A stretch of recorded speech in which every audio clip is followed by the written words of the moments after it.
Welcome back. And now for the news in detail. Pakistan is observing its annual Defense and Martyrs' Day to commemorate war heroes. To highlight the plight of Kashmiris living under Indian occupation, the event is also being observed as Kashmir Solidarity Day. In a message, President Arif Alvi said Pakistan is capable of defeating internal and external threats. Prime Minister Imran Khan said Pakistan is united against India's oppression in occupied Kashmir. Khan said India's illegal revocation of the disputed state's special status poses challenges to the Pakistan's security and integrity. Addressing a ceremony, Army Chief General Qamar Javed Bajwa said Pakistan will never abandon Kashmiris living under Indian occupation.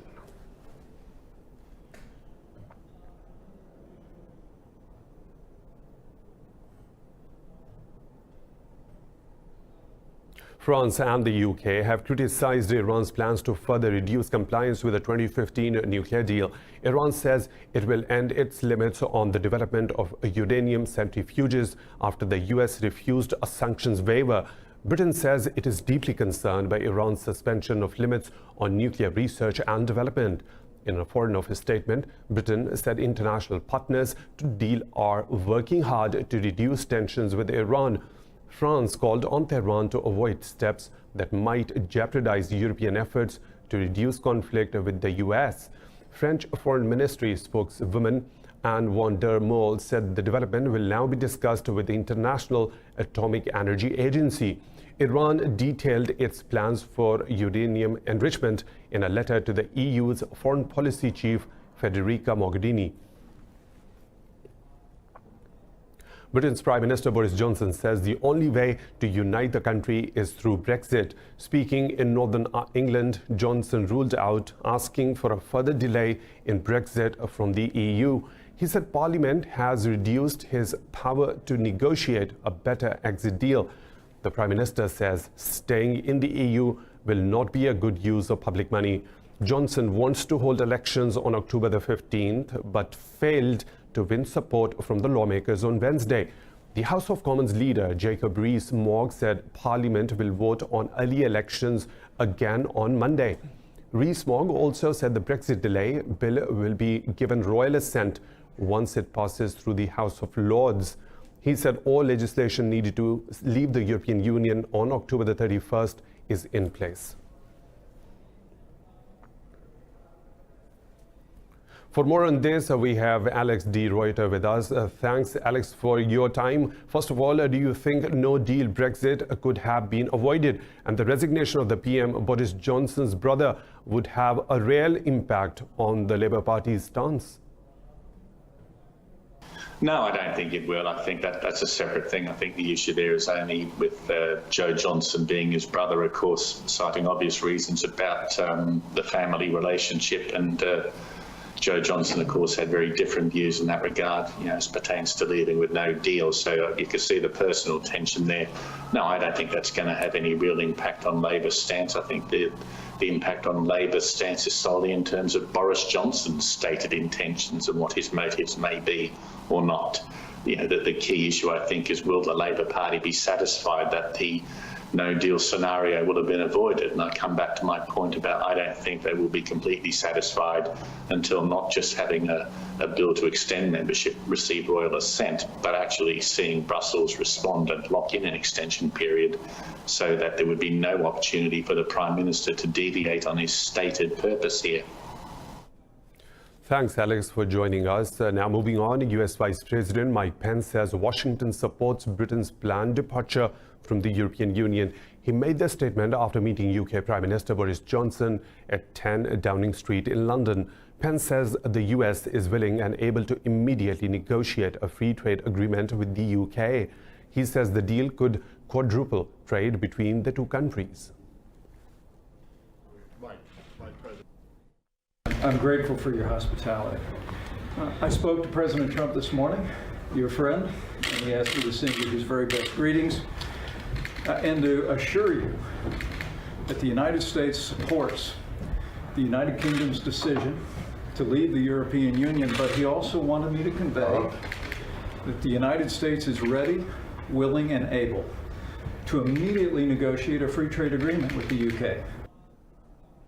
Johnson told Pence that UK's National Health Service would not be negotiated in US trade talks once Britain has left the European Union. Now moving on, Saudi Arabia has issued a stern warning to Yemeni separatists who have seized key parts of Aden and other southern governorates.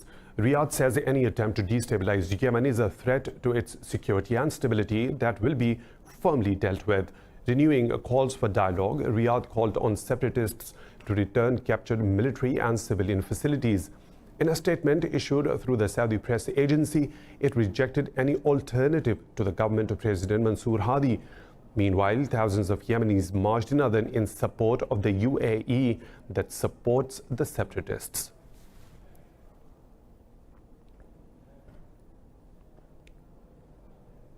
Moving on to Sudan, where the Prime Minister Abdullah Hamdok has formed the first government since the overthrow of a long-time ruler Omar al-Bashir in April. The government was formed as part of a 3-year power-sharing deal between the military and the civilian parties last month. The announcement was delayed for days by deliberations over opposition nominees for cabinet posts. Prime Minister Hamdok announced the names of 18 ministers in his new cabinet. He said 2 other ministers will be included later. The Bahamas says the number of people killed by Hurricane Dorian has climbed to 30. Officials in Nassau says the final death toll is expected to be much higher. Since leaving the Bahamas, the slow-moving storm has regained strength on the eastern U.S. seaboard. Dorian is currently buffeting the Carolinas, where coastal towns have been flooded. The hurricane has also whipped up tornadoes and cut power to hundreds of thousands of people. Floodwaters have risen to a foot or more in low-lying parts of historic Charleston City. The eye of the hurricane is projected to skirt the eastern U.S. coast as it edges northward. Life-threatening storm urges and dangerous winds remain a threat to North Carolina and Virginia. Zimbabwe's former president Robert Mugabe has died in Singapore at the age of 95. President Emmerson Mnangagwa announced his death on Twitter but gave no details. In the 1970s, Mugabe led a 7-year rebellion against the white minority government in former Rhodesia. He then served as the founding Prime Minister of Zimbabwe from 1980 to 1987. Mugabe tightened his grip on power, ruling as President of Zimbabwe for 30 years before being overthrown by the military in 2017.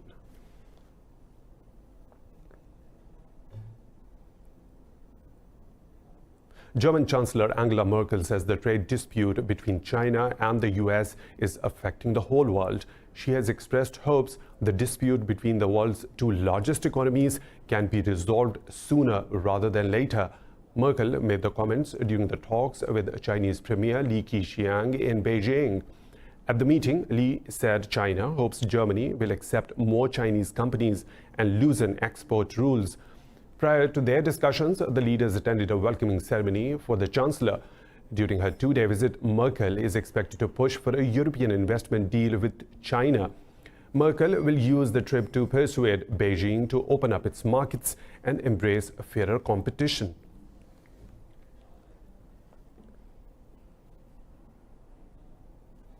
In Bangladesh, Rohingya refugees say they are concerned by the suspension of mobile phone services of refugee camps near Cox's Bazar. The government suspended mobile data for the 1 million Rohingyas living in the camps because of the security concerns. More in this report. Tensions have been running high in the Rohingya sites since last week, when a local leader of Bangladesh's ruling party was allegedly killed by refugees. Later, at least 4 Rohingya were shot dead by police. The Telecom Regulatory Authority ordered mobile phone operators to block data services to those areas. Voicing his anger, Rohingya shopkeeper Habibullah says refugees have lost a vital connection to the outside world. If mobile phones are disconnected, it will be a big problem for us. We will not be able to talk with our relatives, and we have relatives in other countries. I have brothers living in Saudi Arabia and Dubai. If we cannot call them, how will we get news about our relatives? More than 40 non-governmental organizations working with Rohingya refugees have also been ordered to end operations. The UAE's astronaut Hazza Al-Mansouri says he's proud to be the first Emirati into space. Al-Mansouri is expected to blast off from the Baikonur Cosmodrome in Kazakhstan on September 25th. He will be accompanied by other members of the 61/62 ISS mission. Al-Mansouri says he wants to capture every minute of the experience to later share with his compatriots. ISS mission commander Oleg Skripalka has praised Al-Mansouri's professionalism and level of knowledge. Along the way, we will learn how we can adapt as a humankind on board the station in microgravity, and how can we live in this harsh environment. And all of this will give us a benefit, how to go beyond low Earth orbit and to go to the moon and beyond that in future. It's a time for a short break, but coming up next in the bulletin.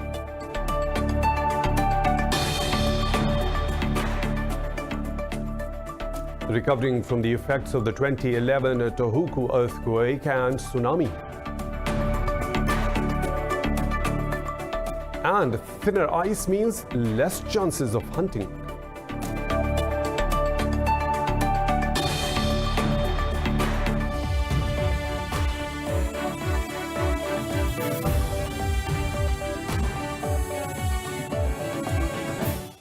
Welcome back. Japan's east coast is still recovering from the effects of the 2011 Tohoku earthquake and tsunami. This includes the small town of Kaimashi, which was almost destroyed. Now, the town is hosting 2 matches at this month's Rugby World Cup. This report has more. Kaimashi is much better protected against tsunamis than it was in 2011. Today, the town has a seawall to give it a measure of protection from similar disasters. This is still too late for the people of the town. More than 1,100 were left dead or unaccounted for after the tsunami struck. The wave also left the local fishing industry in tatters. Following the disaster, it was difficult for a lot of the children to talk about their experience. A lot of them lost their parents or family members, so as teachers we were very conscious and did not want to touch upon any sensitive aspects or try to force them to go through difficult memories. We did other sorts of things like having the children write out their own stories. But Kaimashi managed to get back on its feet. Locals say if they can host the Rugby World Cup, they can show the world their resilience.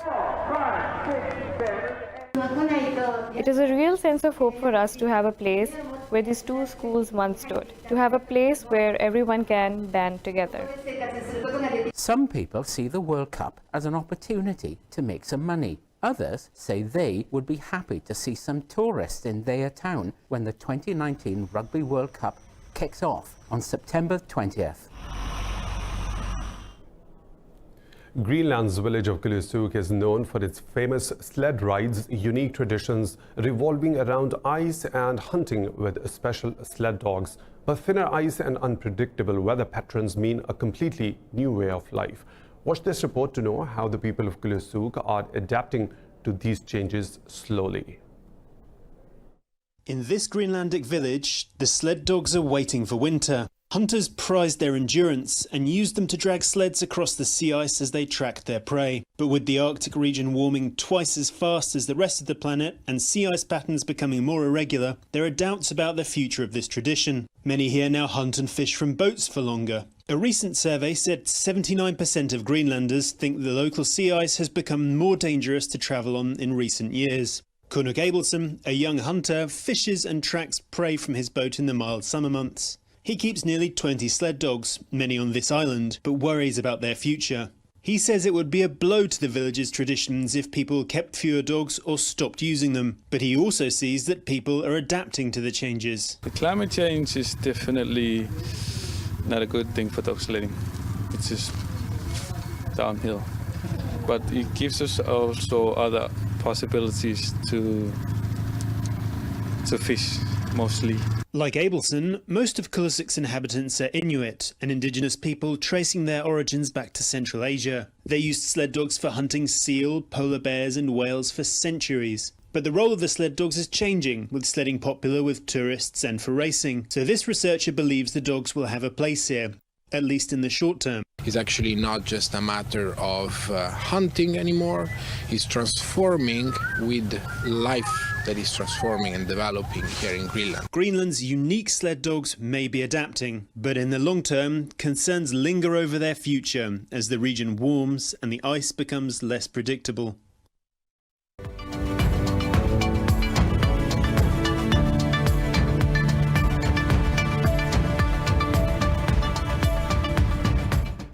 Lows and the highs of the business world now. The world's major oil companies have now approved projects worth $50 billion, although they will not be economically rather viable if governments implement the UN's Paris Agreement on climate change. This information has been released by the climate change think tank Carbon Tracker in their latest report. The document says new projects have been undertaken by Shell, Canada, LNG Project, Exxon, Chevron and Equinor. It says the companies spent at least 30% of their investment last year on projects breaking climate change limits.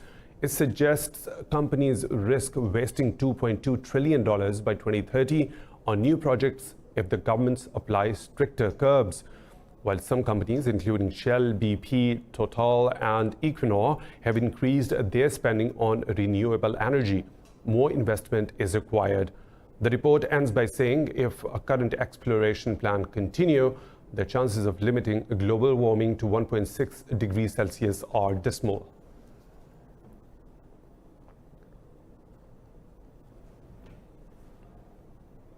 Stock markets on both sides of the Pacific have been boosted by planned trade talks between the US and China. Overnight, Wall Street's three top indices gained about 1.5% on positive U.S. economic data. U.S. services activity rebounded to a 6-month high in August, while private sector hiring was at its highest since May. Investors were also assured by the increasing unlikelihood of a no-deal Brexit. Japan's Nikkei 225 index is trading 0.5% up, tracked by the Hang Seng and ASX 200. The Shanghai Composite is also fractionally higher.